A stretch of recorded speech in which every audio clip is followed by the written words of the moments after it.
Well, I believe every relationship has a price, and every relationship is not created equal. I think if you want to fashion for yourself a great life, one of the most important things you have to do is to get clear on what that relationship serves in your life. I think, and this is my view, I think that you should have a selection process, a checklist, maybe, whatever you want to call it, but you should have a selection process for friendship. You cannot call everyone that comes into your life a friend. You have to have maybe various levels. You might have an inner circle and then you might have an outer circle. But anyone you call and you say is in your inner circle has to be someone who meets most of those criterias. And we understand this in business. You know, a company wants to hire someone, and they go through the process of advertising, preparing a personal specification of the roles and responsibilities and the qualifications the person has to have. And they then go through a process of interviewing candidates, and the right person is selected. But interestingly, even when the right person is selected, they still put the person through a probation period. It could be a month, it could be 3 months, it could be 6 months. And during that time, the company studies the individual to see whether the individual's values are consistent with the company's vision and values. And at the end of the period, the company accepts the individual as part of their vision and now rewards that individual with all of the benefits of being part of the company. Now I get really startled, and I get quite surprised that we understand that whole concept with businesses, but we don't see the value of applying that same concept in our individual lives. I believe that every human life is much more important than any business. Think about it. You know, the Apple company was one man's or two people's ideas. It started from a thought. And therefore, the individual who created that business, the value of the individual is much more because the individual produced the ideas that made the company. Look at Microsoft, you look at any of the great companies around us, it all started from someone's thoughts, someone's idea. Now, if a business that is less in value would go through such a tedious process of selecting carefully the right people, then why do you and I settle for anything less and selecting our really close friends? Let me encourage you to study yourself, be clear on your vision, be clear on your goals and your dreams. Even more important, be clear on your purpose for life and in life. And then use that as a criteria for choosing the process that you will apply in selecting the right friends. I'll give you a very classic example.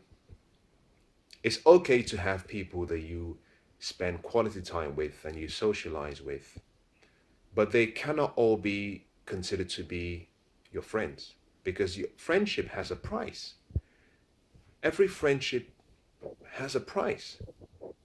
And I get surprised when people compromise on that requirement for their friendship.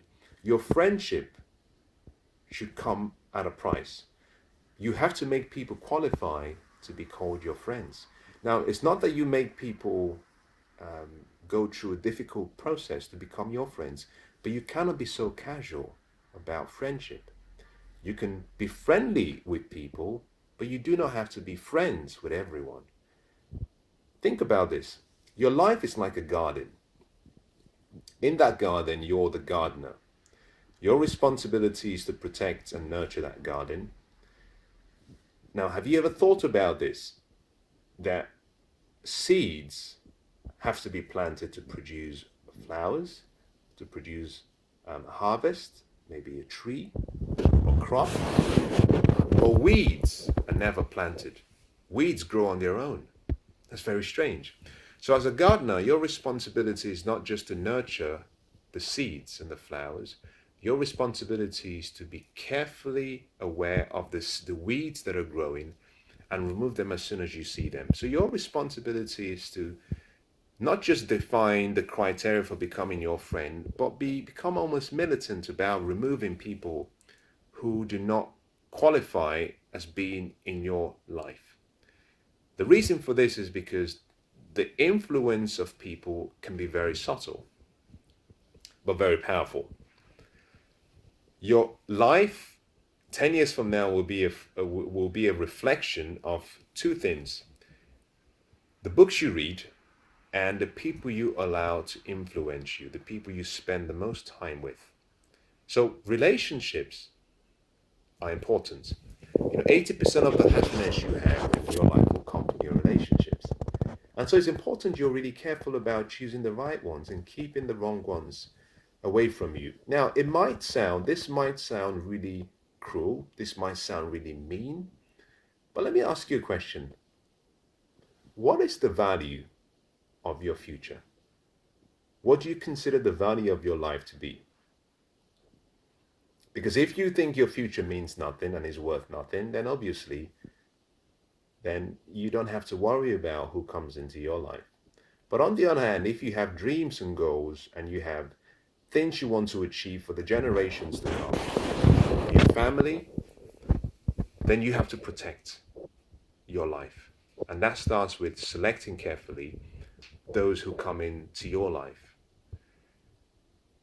Let me leave this with you. I want you to start seeing the relationships in your life like an investment. That sounds really harsh.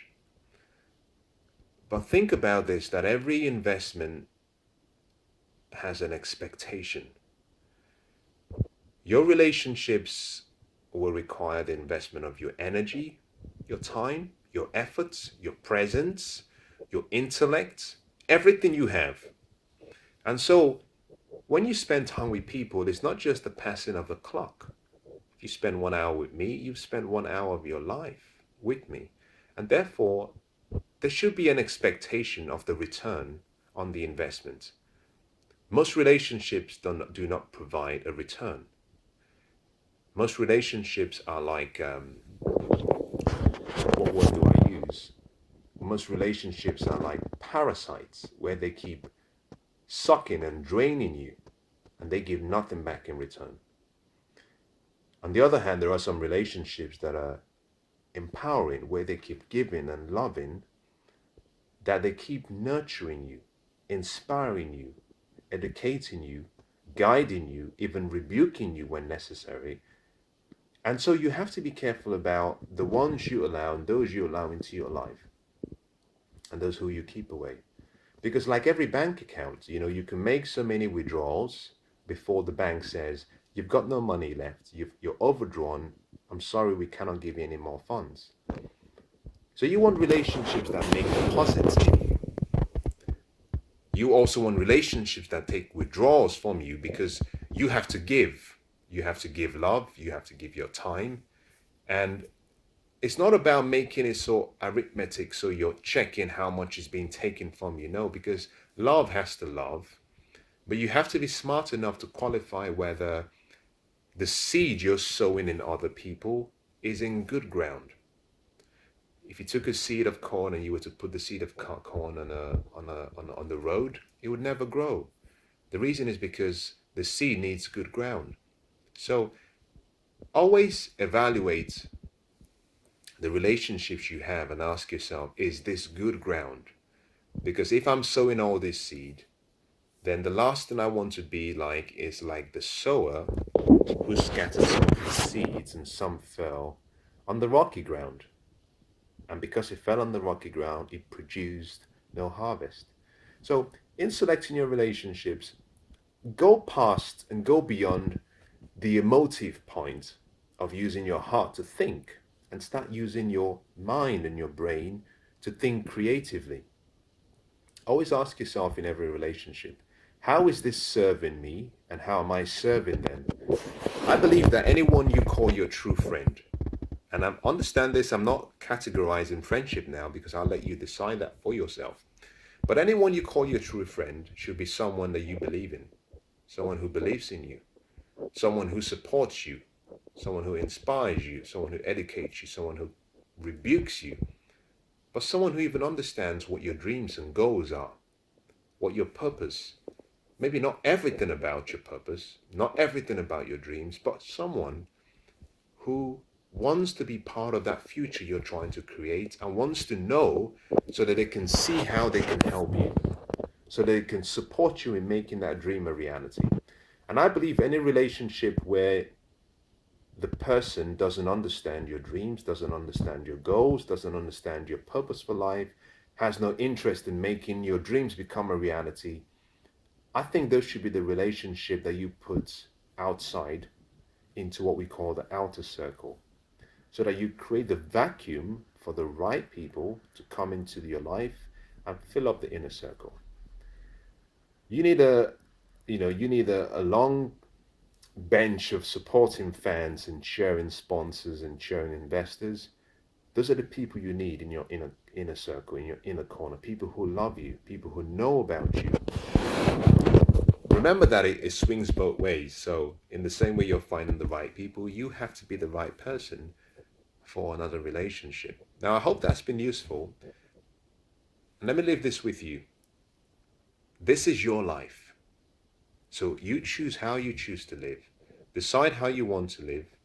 And always remember that there are no second chances, that we all have this one chance to make this life an exceptional experience.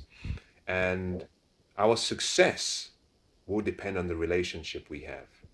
Our fulfillment, our joy and happiness will primarily come from our relationships. And so how we live and the future we have will come down to our choices on how we carefully select the right relationships.